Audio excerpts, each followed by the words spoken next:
Anakaa ndani yetu, Mungu Baba anakaa ndani yetu, Kristo mwenyewe na Roho Mtakatifu. Hao watatu wakikaa ndani yetu tunakamilika. Lolote tunaloomba linafanyika, ndivyo Biblia inasema. Biblia Yesu akasema katika Yohana kwamba mtakote wale uliomba mkikaa ndani yangu na sisi tukikaa ndani yenu, lolote utakalo kwa jina langu mtafanyiwa. Bwana itapewa sifa. Kwa hivyo kwa sababu tumepewa uwezo na kwa sababu alitumiwa na shetani. Na hatumini disambu. Baada Ibilisi ametupwa kutoka juu, alikuja akaangukia kwa nyoka. Nyoka ndiye alimdanganya Ibilisi, alimdanganya Hawa wakatenda dhambi. Unaweza ingia hata kwa nyumba ya watu wanakaa wanaongea. Hujui nilikuwa naongea nini, umeingia umekaribishwa. Lazima kwanza uangalie hawa watu wanaongea nini, walikuwa na mpango gani kwa hii nyumba nimeingia. Usiende tu kuingilia, tuache tuombe kwa sababu uko kiroho sana. Nasema hiyo ni kiburi cha wokovu. Unajua tuna kiburi kwenye hali mbaya sana.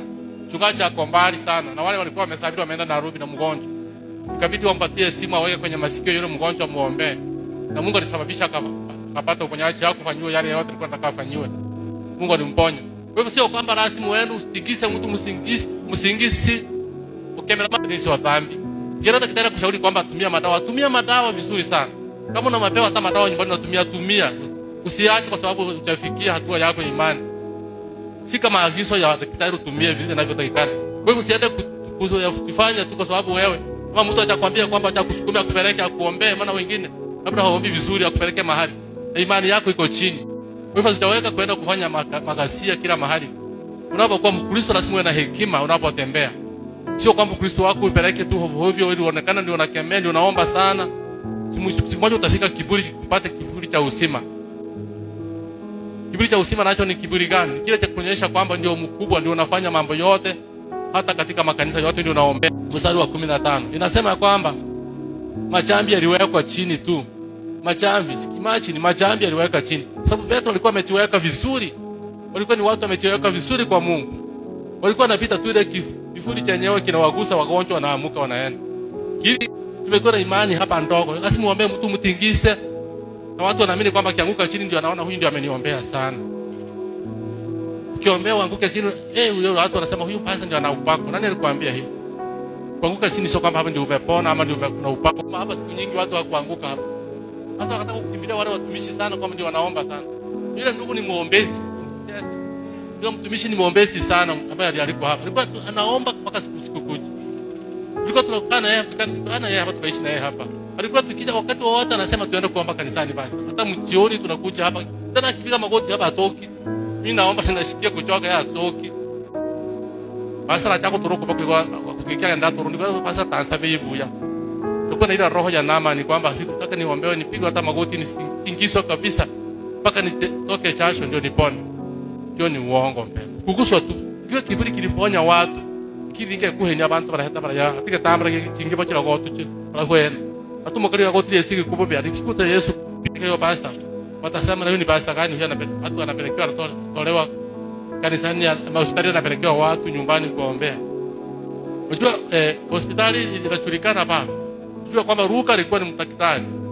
Alikuwa anafanya maneno ya kiafya. Alikuwa ni mtumishi wa Mungu. Alikuwa ni msomi. Alikuwa ni daktari anatibu watu. Kwa hivyo inajulikana hiyo. Ndio maana nilikuwa nimesema kwamba kama umepewa dawa mama agizo na daktari usiende kubusia.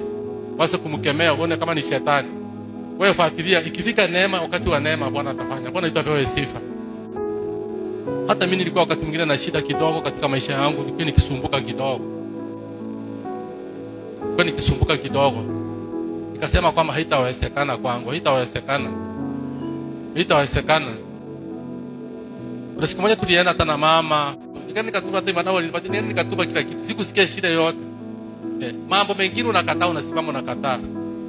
Bila ninavyosema hivyo Mungu amenisaidia, nina neema ya Bwana. Sitawahi kanyaga hospitali kwa siku nyingi sana. Hiyo ni neema tu. Siwezi kuambia wewe ufanye vile ninafanya mimi. Ni neema tu Mungu amenipa. Ni neema Mungu amenipa kibali. Sema kama mambo ya madawa kwanza Mungu nisaidie nikae, kutukuse, kuinue. Kwa hivyo ni wewe mwenyewe utachukua hatua kumwambia Mungu kitu hapa. Nimejifunza mambo mengi sana. Wakati niwaambia kanisa mimi napenda kuweka maneno wazi mbele yenu. Wakati hii nina mapito ambayo ninapitia. Unaponiona kwa nina mapito ambayo ninapitia. Nina pito moja ambayo ninalopitia. Ni changamoto ya financial na nisumbua sana financial. Nashukuru kwanza wasia wetu amesimama na mimi sana. Financial inanisumbua sana kwa njia nyingine. Nimejaribu kuweka vitu nifanikishe, nikakataa. Nimejaribu kufanya biashara, ninajaribu hivi inakataa.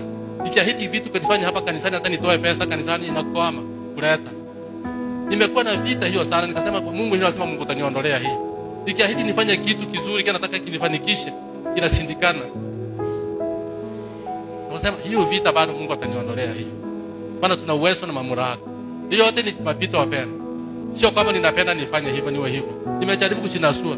Ndio mnavyoniona niko na kijana ambaye Mungu amemfanikisha sana. Hapo mtu mwingine no mwana ni mumuro mnene, nina kijana mkubwa. Mungu amemfanikisha kabisa. Nilijaribu kwenda kwa ni mtu ambaye ana uwezo mkubwa sana. Pesa anapata mingi. Na sio mlevi.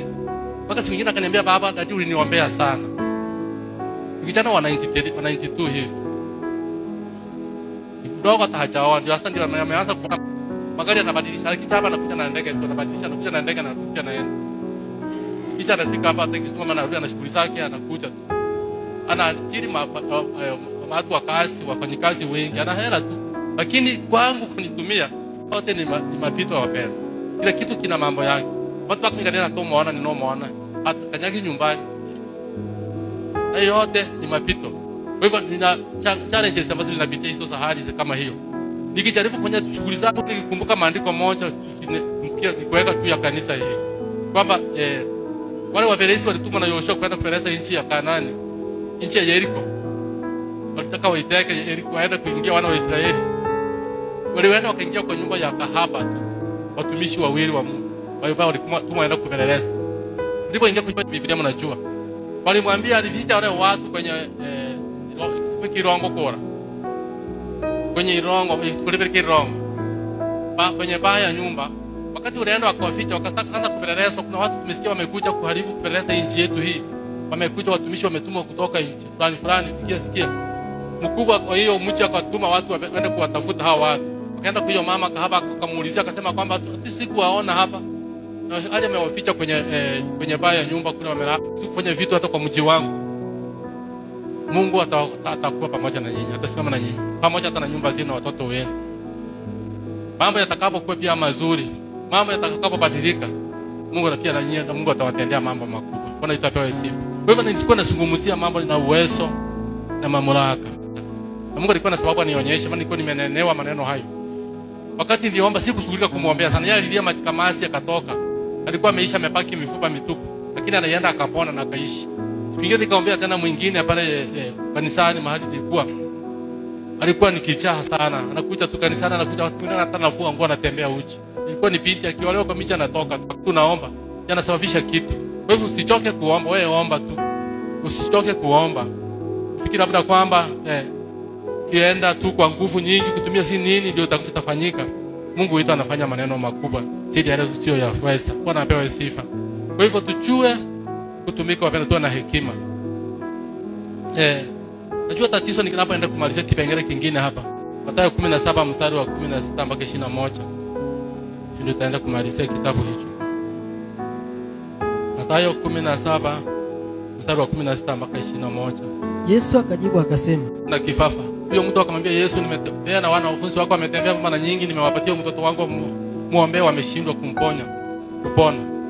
Ndio Yesu anakemea, anaambia wanafunzi wake,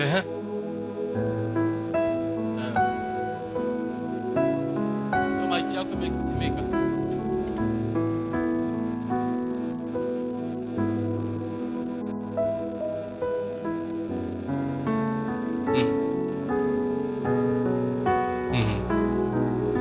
Imefika 21.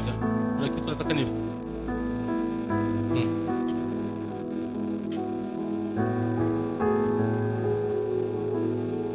hatukuweza kutoa hiyo pepo.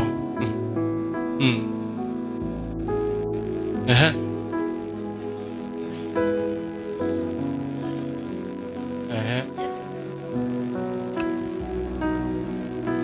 21 inasema, lakini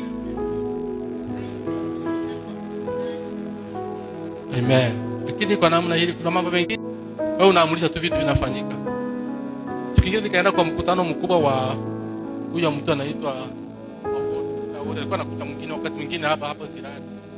Ndio wale hawaombi wakisukuma watu, kishika watu mikono, wakiwekea watu mikono, ukipokea uponyaji kwa jina la Yesu. Hana muda huo. Hana muda huo. Niliona utatembea kuigiza kusa watu sangapi. Mimi nasema kama wakati mwingine hatuwezi kuwa waombezi ama watumishi wa kimataifa kwa sababu tunasukuka tukae na mtu msukume ndio uone kwamba amepona muache. Wakati mwingine tu ni kusema mambo mengine yanafanyika. Wakati mwingine ni kuweka tu mkono unaenda unapita tu. Mambo tu yatafanyika yenyewe bila kutaamulisha. Bwana yetu apewe sifa. Imani wapendwa inafanya kazi sana. Na Mungu anapendezwa na mtu mwenye imani sana. Acha nikwambie siri. Ndio maana siku moja akasema Biblia inasema sini Warumi inasema Warumi gani inasema kwamba hatuwezi kumpendeza Mungu tusipokuwa na ile na imani.